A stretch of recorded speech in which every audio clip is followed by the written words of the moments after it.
Ayon kay Police Chief Superintendent Generoso Servo Jr., ang opisyal ng tagapagsalita ng PNP na pinagtagni-tagni ng mga investigador ang mga nakuhang gamit sa inabandonang van na kulay puti sa Barangay Aguado, 13 Martires matapos na tangayin ng tatlong Chinese na sina Li Tianhua, Wang Lina at Li Lanyan.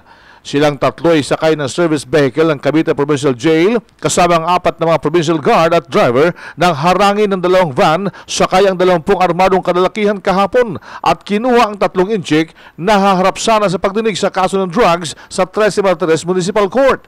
Sinabi ni Servo na titingnan ng PNP kung may mga kapabayaan ang mga jail guard sa pagtatransport ng high-profile na detainee. Pero yun nga, hindi pa natin masabi ng tapos kung meron nga o wala.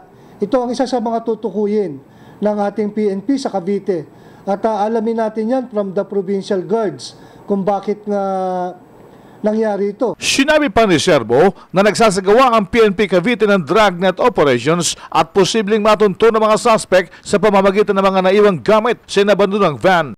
Ang latest natin dyan ay, yun nga po, nagsasagawa sila ng dragnet operations laban doon sa mga hinahanap po natin na nagtakas dito sa ating mga tatlong Chinese nationals.